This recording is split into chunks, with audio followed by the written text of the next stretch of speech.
Vamos aos destaques. Lucas Piton pode jogar contra o Fluminense? Ele volta ainda nessa temporada. O que aconteceu com ele? Força máxima ou não domingo, lá na Arena MRV, gramado sintético. Permanência culposa. O Vasco mereceu ficar na Série A, fez por onde? Vamos debater tudo isso e muito mais agora, então chega deixando o seu like, a mãozinha que está aqui embaixo, compartilha o nosso conteúdo, manda para geral, claro, e se inscreve no nosso canal. Que domingo, por exemplo, contra o Atlético Mineiro, se vai ter o time titular ou não, possa vencer. Aliás, quero saber a sua opinião. Opina aqui, escreve no nosso comentário. Você escalaria a força máxima, né? A exceção do Cuesta, que está machucado, do Piton, ou suspenso, o Piton machucado, os outros 9 seriam os titulares? Gramado sintético. Vale a pena correr o risco? Mais de 50 jogos que o Vasco disputou nessa temporada, o time está cansado. Vale a pena correr o risco? Daqui a uma semana tem um jogo com o Fluminense, quinta-feira. Vale a pena? Já parou para pensar? Nuno Moreira, Ryan, Léo Jardim, Felipe Coutinho, Verrete, todos esses caras já passaram de 50 jogos. E aí? Vale a pena? O Vasco está na Série A. Não tem mais nenhum risco. A gente vai falar sobre isso daqui a pouquinho. Mas é para você pensar. Ontem o Vasco divulgou que o Lucas Piton fez o exame, né, a ressonância magnética, e que, graças a Deus, nada apontou de mais grave, né? É grave o que ele tem, a entorse que ele sofreu no joelho esquerdo, afetou o ligamento colateral medial, mas não o ligamento colateral anterior, que seria caso cirúrgico, né? Que a gente chama, no jargão, né, quando a gente se refere a LCA, ligamento cruzado anterior. Ele não teve isso, ele pegou o ligamento colateral medial e já iniciou o tratamento intensivo. O Vasco não divulgou o prazo para essa recuperação. O Vasco não costuma trazer isso muito a público, né?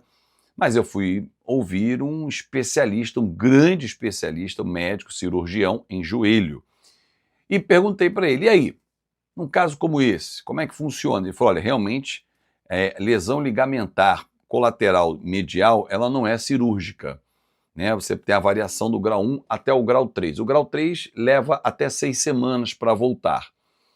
Se o grau dele for 1, semana que vem ele está à disposição. 1 para 2, ele pode jogar contra o Fluminense dia 14, o jogo da volta.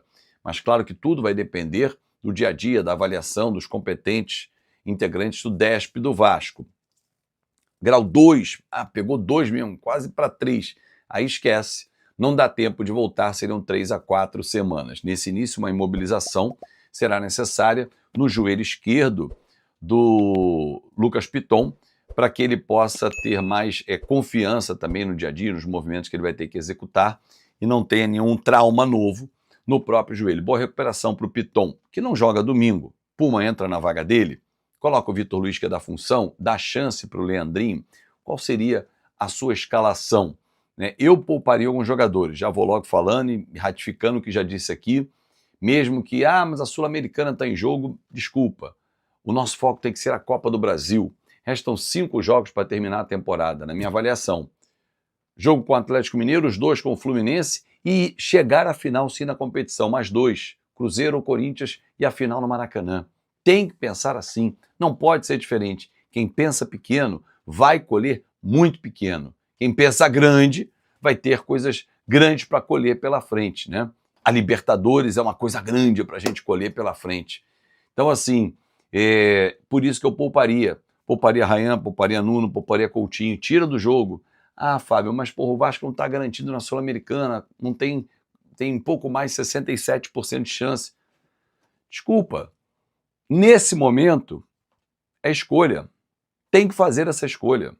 Fernando Diniz até sábado, hoje é quinta, então tem hoje, amanhã e sábado para resolver o que ele vai fazer. Alguns jogadores serão poupados, o Cuesta está fora, está suspenso, né? A tendência é entrar Lucas Freitas ou Lucas Oliveira, ou ele pode até recuar Hugo Moura, né? Ele é apaixonado pelo Tietê. Não, mas aí não faria sentido, não precisa recuar, o Hugo tem sido banco, né? Então Thiago e Barros, não vai mexer, né? O Thiago tem que jogar, ele precisa ganhar ritmo. Só que tem um detalhe, né? O gramado da Arena MRV é um gramado sintético, então tem que também avaliar até que ponto esse risco a gente pode correr. Enfim, tudo isso e muito mais a gente só vai saber minutos antes da bola rolar, né? 1 hora antes, praticamente, às 3 da tarde no domingo, quando o Vasco divulgar a escalação oficial. Pode ser que divulgue antes a lista dos relacionados, aí a gente vai saber quem viaja ou não. Porém, pode até levar o Coutinho, Ryan, Nuno, os caras todos, mas eles não jogarem. Então os relacionados não significa que os titulares vão entrar em campo. Vamos aguardar.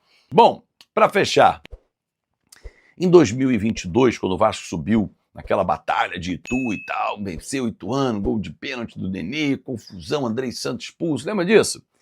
Era aquele acesso culposo, quando você não tem intenção, mas você pega o acesso. Ontem se deu a permanência culposa. Estava conversando com o Edson Mauro no Maracanã, fui transmitir o jogo para a Flash Score, falei, Edson, ele falou, porra, o Vasco oscila daqui, sobe, desce. Eu falei, é a permanência culposa. Ele falou, boa, boa, boa, Azevedo, é isso. Eu falei, mas Edson, o Vasco não está tendo a intenção de ficar, não. Mas vai ficar pela incompetência dos outros. Não tinham acabado os jogos, né? O Inter não tinha sido derrotado pelo São Paulo, o Bragantino estava na reta final com vitória, o Ceará não tinha entrado em campo contra o Flamengo, mas foi isso. Os resultados nos levaram a ficar na Série A. Porque é uma vergonha. O Vasco era para estar disputando Libertadores. 2 derrotas para o Juventude, empate em casa com o Ceará e derrota para o Vitória lá com 1 a mais, quando estava vencendo, de virada. Faz as contas aí, torcedor. 11 pontos pelo caminho, 45. O Vasco teria 56 hoje. Brigaria pelo quê? Na parte alta da tabela. Mas a mediocridade, né, a acomodação, aquele conformismo, não estou conformado, fez com que o Vasco ficasse nessa nhaca até a penúltima rodada. Ufa, mas salvou. É muito medíocre o torcedor que comemora a permanência do Vasco na Série A. Tem outras torcidas que comemoram, porra, sai do rebaixamento, fantástico. Mas para o Vasco, isso não pode ser motivo de comemoração. É mais do que obrigação. Concorda?